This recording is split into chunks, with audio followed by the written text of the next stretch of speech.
Sir जब भी कोई फ्रेंड या कोई भी आता है हमारे पास तो वो अपनी प्रॉब्लम्स लेके आता है, तो हमारे पास उसका क्विक सोल्यूशन होता है। उसकी बातों को लेके, उसकी बातों को बेस बना के हम उसका क्विक सोल्यूशन दे देते हैं। लेकिन जब बात अपनी बारी आती है कि हमारे साथ कोई प्रॉब्लम होता है, तो हम फंस जाते हैं वहाँ पे। हमें समझ में नहीं आता है कि हम करें तो क्या करें, तो इस सिचुएशन को कैसे डील करें। आप में से कोई है जो जवाब देना चाहेंगे? हम सामने वाले को बता रहे तू ये कर ले, तू वो कर ले, पर हम उसकी जगह पर नहीं है। हमारा माइंड तब भी कहीं ना कहीं चल रहा होता है कि ठीक है कोई नहीं।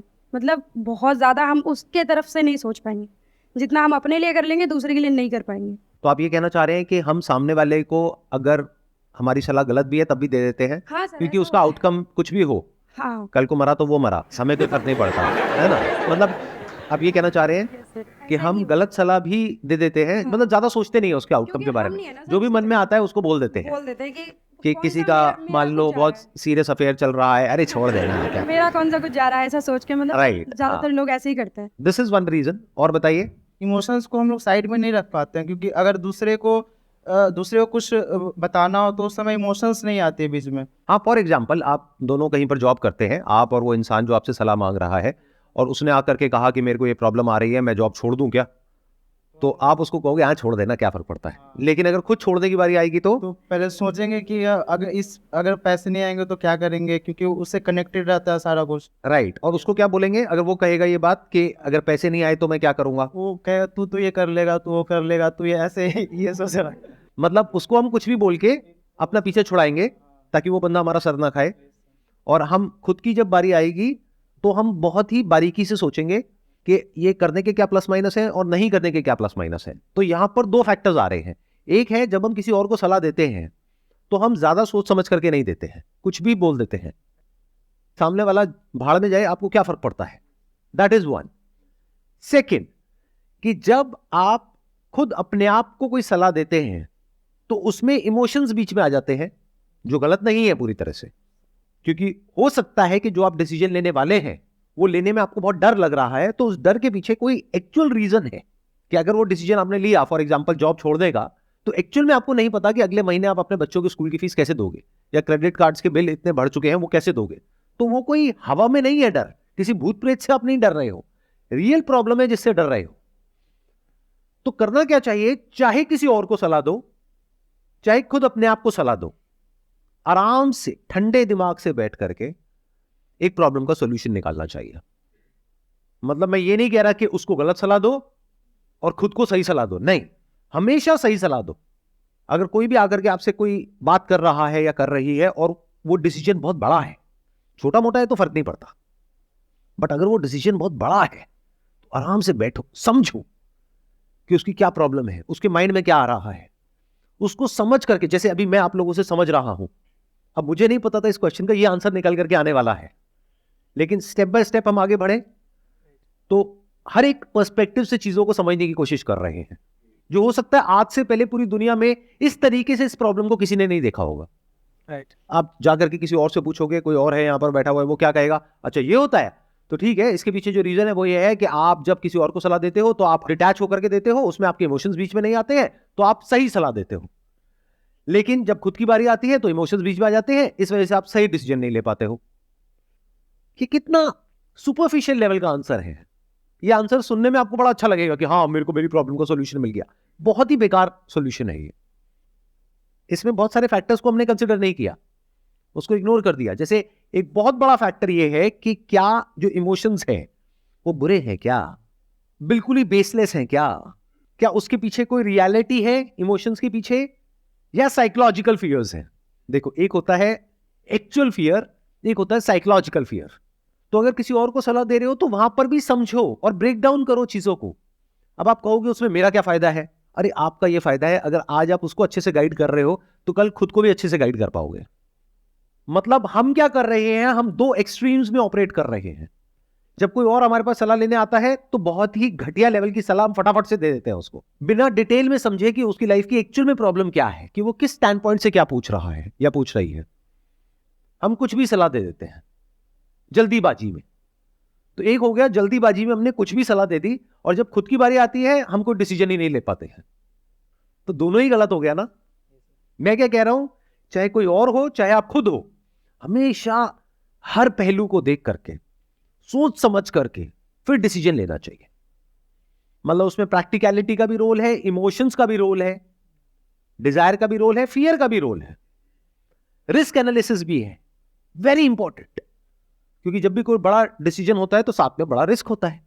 अगर कोई रिस्क नहीं है तो वो छोटा डिसीजन है, तो वो कर लो, चाहे खुद हो चाहे किसी और की बारी हो। बट अगर कोई बड़ा डिसीजन है तो बड़े लेवल पे सोचना पड़ेगा। अब सवाल उठता है, ऐसे सोचते कैसे हैं? अपनी थिंकिंग को ऐसा कैसे बनाएं कि अगर कोई प्रॉब्लम है तो हम उसकी हर साइड को देख पाए, या ये कह लो हर साइड को तो कोई भी नहीं देख सकता, because thought bye it's very nature is limited. लेकिन जितना हो सके एक प्रॉब्लम को हम ज्यादा अच्छे से समझ सके, फिर उसका सोल्यूशन निकाले। तो ऐसा कैसे होता है? ऐसा होता है क्वेश्चंस पूछने से, आंसर देने से नहीं। आपने कभी नोट किया होगा, अगर मेरे से कोई कुछ पूछता है या पूछती है तो मैं पलट करके उनसे क्वेश्चंस पूछता हूं। पहले मैं समझता हूं प्रॉब्लम को, फिर कुछ बोलता हूं। और शुरू में ये काम आपको लिख करके करना है। यानी अगर कोई इंसान आपके पास सलाह लेने के लिए आया, या फिर अगर आपको खुद के लिए कोई डिसीजन लेना है, तो एक पेपर पेन लो, उसमें इधर लिखो प्लस, इधर लिखो माइनस, कि इस डिसीजन को लेने के क्या प्लस है क्या माइनस है। उसके साथ में बैठो। उस इंसान के लिए वो डिसीजन बहुत इंपॉर्टेंट है। 2 मिनट में मत बोलो उसको कुछ भी करने के लिए, हो सकता है उसकी पूरी लाइफ खराब हो जाए। और फिर धीरे धीरे क्या होगा, अगर आप इस तरीके से काम करने लग गए, यानी लिख करके अपने माइंड को क्लियर करने लग गए, तो धीरे धीरे आपकी माइंड में ही प्लस माइनस एकदम से आ जाएंगे। प्रैक्टिस की बात है, इस तरह की हमारी प्रैक्टिस नहीं है। हम लोग क्या गलती करते हैं कि अगर कोई हमारे पास में आता है सलाह लेने के लिए, तो फटाफट से सलाह दे देते हैं, चाहे उसका हमको कोई नॉलेज है या नहीं है, एक्सपीरियंस है या नहीं है। जैसे कोई आया कि ये बिजनेस करना चाहिए, अब आपको बिजनेस के बारे में ABCD भी नहीं पता, नहीं ये बिजनेस तो बेकार है। हो सकता है वो बिजनेस बहुत बढ़िया हो। या फिर कोई आया कि मेरे माइंड में बिजनेस आइडिया आ रहा है, मैं कर लूं क्या? हाँ कर ले बहुत बढ़िया है। आपको क्या पता बिजनेस के बारे में? क्यों बोल रहे हो, क्यों जवाब दे रहे हो? उसको बोलो भाई एक काम कर, मेरे कॉन्टैक्ट में ये है या तेरे कॉन्टैक्ट में ये है, इनको बिजनेस के बारे में पता है, चल हम दोनों मिल करके उनके पास चलते हैं, और पहले हम इस बिजनेस प्लान को जो तेरे माइंड में है लिख करके इसके प्लस माइनस निकालते हैं अपने स्टैंड पॉइंट से, फिर उनके स्टैंड पॉइंट से समझेंगे, फिर डिसीजन लेंगे कि करना चाहिए नहीं करना चाहिए, करना चाहिए तो कितना पैसा लगाना चाहिए। तू कह रहा है कि इसमें 20 लाख रुपए लगेगा, क्या कोई ऐसा तरीका है कि 2 लाख में काम हो जाए, ताकि रिस्क कम हो जाए? क्योंकि अगर 20 लाख चला गया तो फिर तू आगे क्या करेगा? तो कभी भी किसी को गलत सलाह मत दो। जिंदगी में गलत सलाह क्या होती है? गलत सलाह सिर्फ ये नहीं होती है कि आप जानबूझ करके उसका कुछ बुरा कर रहे हो। गलत सलाह यह भी होती है कि बिना एक प्रॉब्लम को समझे आप किसी को सलाह दे रहे हो। मैं आपको प्रैक्टिकल एग्जांपल देता हूं। कोई आपकी फैमिली में या आपके फ्रेंड सर्कल में बीमार है, उसका मानो पेट खराब हो गया है या खांसी जुकाम है, कुछ भी है, आप जाओगे फटाफट से जाकर के उसको सलाह दे दोगे, भाई ये ले ले ठीक हो जाएगा। Based upon what? कि मैंने ये लिया था, मैं ठीक हो गया था, तो तू भी लेगा तो तू भी ठीक हो जाएगा। अरे उसकी प्रॉब्लम और आपकी प्रॉब्लम सेम है क्या? तो आपने क्या किया? एक इंसान को गलत सलाह दे दी। आपकी नीयत गलत नहीं है, लेकिन आपकी ये जो सलाह है ये बेवकूफी भरी है। और जब हम दूसरों के साथ ऐसे करते हैं तो एक स्टेज ऐसी आ जाती है कि हम खुद के साथ भी यही करने लग जाते हैं। टाइम खराब चल रहा है, किसका नहीं चल रहा है पहले तो मुझे ये बता दो। पैसे की दिक्कत है, किसको नहीं है ये बता दो। रिलेशनशिप्स की दिक्कत है, घर में कलेश होते हैं, किसके नहीं होते हैं ये बता दो। शादी के बाद अगर एक छत के नीचे रहते हैं तो हेल्थ के लेवल पे प्रॉब्लम चल रही है, एक के बाद एक आ रही है, किसके नहीं आ रही है बता दो आज के टाइम में। तो जब ऐसी 2-4 चीजें हो जाती हैं किसी की लाइफ में, तो हम उल्टी सीधी सलाह उसको देने लग जाते हैं। कुछ तो हुआ है, या तो किसी की नजर लगी है या कहीं किसी ने कुछ कर दिया है। क्या कभी ऐसा हुआ तू घर के बाहर निकला हो और कहीं कोई हरी मिर्च है ये वो नींबू वींबू कहीं कुछ? हाँ एक बार हुआ था, चाहे कोई बंदा भेलपूरी खा रहा था, उसमें वो करके उसने फेंक दिया। हाँ एक बार हुआ तो मेरा पैर भी पड़ गया था। बस यही चक्कर है। चल तू एक काम कर, तू वहां जा, देख सब ठीक हो जाएगा। अभी कैसी सलाह है? क्या समझदारी वाली सलाह है या बेवकूफी भरी सलाह है? तो जब आप ऐसी बेवकूफी भरी सलाह औरों को देने लग जाते हो, और हमारे आसपास में भरे पड़े हैं ऐसे लोग, तो एक दिन आप खुद भी ऐसे ही हो जाते हो, आपको पता भी नहीं लगता है। एक झूठ को बार बार बोलते रहो, वो कब सच हो जाएगा आपके लिए आपको पता भी नहीं लगेगा। आप सच और झूठ के बीच में फर्क ही नहीं कर पाओगे। तो चाहे आप खुद हो चाहे कोई और है, बिना सोचे समझे कुछ भी नहीं बोलना है। अगर आपके पास में उस क्वेश्चन का आंसर नहीं है, उस प्रॉब्लम का सॉल्यूशन नहीं है, तो चुप हो जाओ। आप लोग मेरी वीडियोस देखते हो तो आप लोगों को पता नहीं है, ये सेशन मेरा एक्चुअल में होता है, जैसे आज का ये जो सेशन है ये होगा करीबन 1 घंटे का।